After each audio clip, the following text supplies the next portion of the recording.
उत्तर प्रदेश सरकार में राज्य मंत्री सोनम चिश्ती हमारे साथ है, सीधा उनसे बातचीत करते हैं। मैडम, आपने इस्तीफा दे दिया है, क्या कुछ रहा, क्यों दे दिया आपने इस्तीफा, क्या कारण है? देखिए, मैं उत्तर प्रदेश समाज सेवा के लिए हूँ और किन्नर समाज के साथ साथ मैं सोशल वर्कर भी हूँ। देश की पहली किन्नर मैं अपनी जीवन समाज में दे दी हूँ। और मैं जिस समाज से आती हूँ, जहाँ से मुझे जिस लालन पोषण में पैदा हुई हूँ, जहाँ पे मैं अपनी संस्कार घर में पैदा हुई हूँ, माँ बाप के प्यार नहीं पाई, इस लाइन में आ गई, तो वहाँ हमने जो है संघर्ष देखी हूँ। और हम लोग तो भैया भीख मांग के खाते हैं। किसी की शादी होता है, बच्चा होता है, मकान बनाते हैं। और हमारा आप रिकॉर्ड पता कर लीजिए, सुल्तानपुर में कोई भी मेरी आपको बुराई, पूरी 10 लड़की की शादी कराती हूँ हर साल, कन्यादान करती हूँ। गरीबों की, किसी को ऑपरेशन का पैसा नहीं होता, 10-20 हज़ार की जेब से मदद करती हूँ। और किन्नर आश्रम पीठाधीश्वर गद्दी की में वहाँ बनी हूँ गुरु। और पूरे ज़िले में हमारे किन्नर समाज 10-15 किन्नर की गद्दी, अलग अलग मुख्य गद्दी हमारी है। और मैं नगर पालिका भी निर्दलीय लड़ गई थी। पिछली 10 वर्षों से मैंने समाजवादी पार्टी की सेवा दी, परंतु माननीय अखिलेश यादव जी ने हमें समझे नहीं और उन्होंने हमें मौका नहीं दिया आगे काम करने का। तो फिर हमने एक माननीय मोदी जी की विचारधारा से प्रभावित होकर, अमित शाह जी की विचारधारा से मैंने भारतीय जनता पार्टी ज्वाइन करी। और माननीय सुनील बंसल जी ने और माननीय प्रदेश अध्यक्ष उस समय के निवर्तमान माननीय स्वतंत्र देव जी ने मुझे पार्टी ज्वाइन कराएं। और माननीय संगठन के तरफ से मेरा नाम माननीय मुख्यमंत्री योगी आदित्यनाथ जी के तरफ से मुझे नॉमिनेट किन्नर कल्याण बोर्ड की उपाध्यक्ष पद दिए।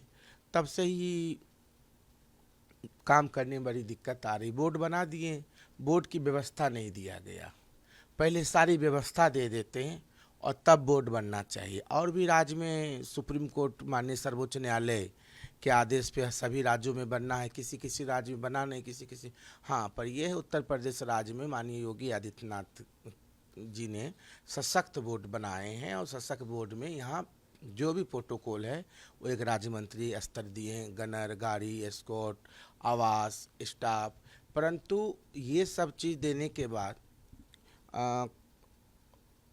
अधूरा ख्वाब का जैसा अब बजट भी हम लेके आए। हमारे उत्तर प्रदेश में किन्नर कल्याण के लिए बजट भी है, सारी चीज़ है, परंतु जो काम हम लोगों को करना चाहिए, अब अधिकारी जो मनमानी करेंगे, अधिकारी अपनी हट करेंगे, तो हम लोग कैसे काम करेंगे। हाँ, कई बार हमने अवगत कराए हैं माननीय मुख्यमंत्री जी से जो प्रॉब्लम हो रही। बताइए, ट्रांसजेंडर कल्याण के लिए जो बजट आया है, एक संवैधानिक बोर्ड है और सर्वोच्च न्यायालय का, और मैं उपाध्यक्ष हूँ, इतने सारे मैं तनख्वाह ले रही हूँ, इतनी सारी व्यवस्था में हूँ, तो क्या हमारे बोर्ड के सदस्य भी बनाए गए हैं, हमारे सब हम लोगों से राय लेते, बोर्ड की मीटिंग बैठाते ना, तो किसी प्रकार से कुछ राय नहीं, बोर्ड का लिया नहीं गया और पैसा बजट दे दिया गया। कहाँ दिया भाई, मेरा पूछने का अधिकार है कि नहीं? मैं तो साइन नहीं कर रही हूँ किसी भी डॉक्यूमेंट पे, न करूँगी। तो यही सब चीज़ें हैं। मुख्यमंत्री जी को हमने अवगत भी कराए हैं, तो माननीय मुख्यमंत्री जी की बातों में अधिकारी कुछ क्या पता क्या माननीय मुख्यमंत्री जी को भांप लिए हैं, या क्या उनकी ऐसी चीज़ है जिससे अधिकारी अपने आप में जो है बहुत ही शक्तिशाली उत्तर प्रदेश में देख। तो भैया, हमारे न बेटा है, न बेटी है, न परिवार है, हम लोग भिक्षान पे जीवन वाले हैं। यही जनता हमको भीख देती है, यही जनता सम्मान देती। उत्तर प्रदेश को मैं अपनी परिवार मानती। 25 करोड़ जनता मेरी माँ है। सुल्तानपुर में मैं अपना जो है गद्दी की हूँ। मेरा जीवन सुल्तानपुर के लिए समर्पित है और मैं जो है किसी से डरने लचने वाली नहीं हूँ। हम लोग किन्नर हैं, अकेले आए हैं, अकेले जाएंगे इस पृथ्वी से। आपने कहा है कि अधिकारी सुनते नहीं हैं, आपका बयान सामने आया। अच्छा, क्या कोई दबाव भी माना जा रहा है कि दबाव में इस्तीफा दिया हो आपने, अधिकारी सुन नहीं रहे हैं, और क्या समस्याएं हैं ऐसी? इनको लगता है जो सबको दबा लेंगे तो कोई आवाज़ नहीं उठाएंगे, जैसी चीज़ें चल रही हैं। हम लोग दबने वाले नहीं हैं, ठीक है। हम तो इनके खिलाफ आंदोलन करूंगी, अभी भूख हड़ताल पे बैठूंगी, इनकी जांच कराई जाए। जो हमारे, मैं तो माननीय अरुण असीम जी को धन्यवाद देती हूँ, जिन्होंने ये तो कहा है कम से कम जो इसकी जांच कराएंगे। अरुण असीम जी कम से कम इतना तो सपोर्ट किए हैं, ज़मीनी लोग हैं। और जो है लोगों का देखिए जाके चीज़ें, ऑफिस कहाँ हैं और कहाँ लोग बना के करोड़ों रुपया, ऑफिस है कहीं और कहीं और बनवा के लोग रह रहे हैं। तो उनके लिए सारी चीज़ें हैं और हमारे लिए नहीं हैं। तो हम तो किसी के पात्र पे तो बनी नहीं, मुझे तो माननीय सर्वोच्च न्यायालय के आदेश पे बनी हूँ। और मैं इलाहाबाद लखनऊ खंडपीठ में इन पर्सन खुद वकालत भी कर रही हूँ। और मेरी पढ़ाई भी छूट गई है, आपको बताऊँ मैं एलएलबी की छात्रा भी रही हूँ। मेरी पढ़ाई पीछे चले गई, इतनी राजनीतिक कूटनीति को ही मुझे फेल करा दिए शासन ने। अच्छा, माना जा रहा है ये भी सुनने हमारे घोटाला हुआ है, आपके विभाग में घोटाला हुआ है, इस तरह की बातें चर्चा का विषय बनी हुई है। घोटाला हुआ तो जांच कब होगी, क्या लगता है कितना बड़ा घोटाला? माननीय मुख्यमंत्री जी जब भी मुझे समय देंगे, बुलाएंगे, तो मैं उनको अवगत कराऊंगी और उसकी जांच कराऊंगी और मैं उनको लेके भी जाऊंगी, सब चीज़ें दिखाऊंगी भी माननीय मुख्यमंत्री जी को। कहूँगी आप चलिए मेरे साथ और देखिए स्थिति कहाँ पे क्या है।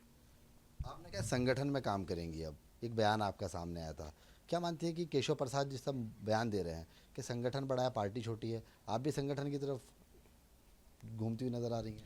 देखिए संगठन सर्वोपरि होती है, संगठन ही लोगों को डिसाइड करते हैं। संगठन संघर्ष होता है और सत्ता सुख होता है, और सुख नहीं करके हम संगठन में आना चाहते हैं। कुछ लोग जो है सत्ता भी संघर्ष है, और जनता के मुद्दे को, जनता के विकास के लिए, जनता के सेवा भाव के तत्पर के लिए, जनता के लिए दरवाज़ा हमेशा खुला रहना चाहिए, लोगों का सम्मान देना चाहिए।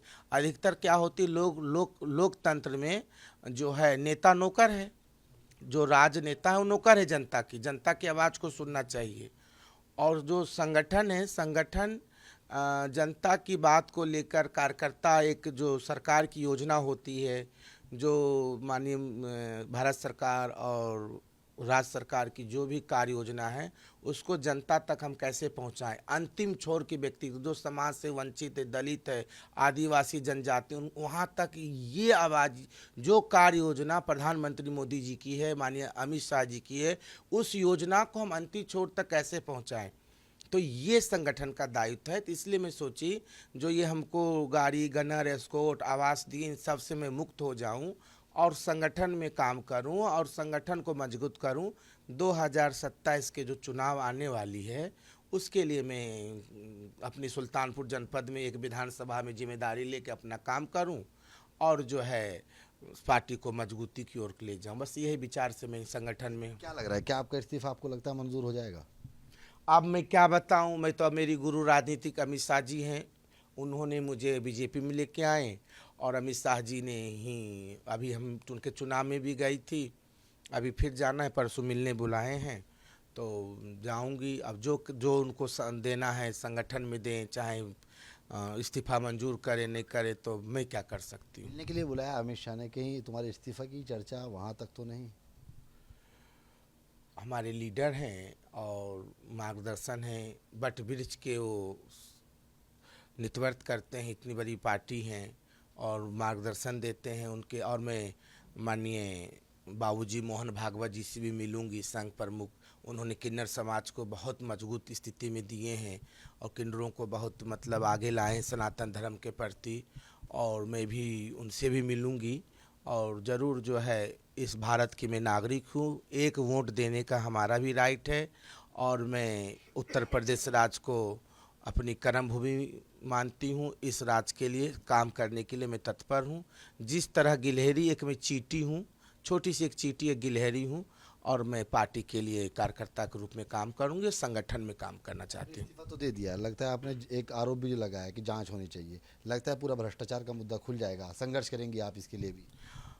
देखिए योगी जी, माननीय मुख्यमंत्री जी खोल दें और खोलेंगे, मुझे उम्मीद है इनकी जांच होगी, खुलेगा। और एक जगह बहुत सारे लोग, देखिए ब्यूरोक्रेसी जो भ्रष्टाचार में लिप्त है, देखिए राजू दास महाराज जी अयोध्या में, उनसे कितनी ग्राफ बढ़ी थी बीजेपी की, नगर निगम के चुनाव में, नगरीय में चुनाव, विधानसभा में उनका गनर छीन लिए।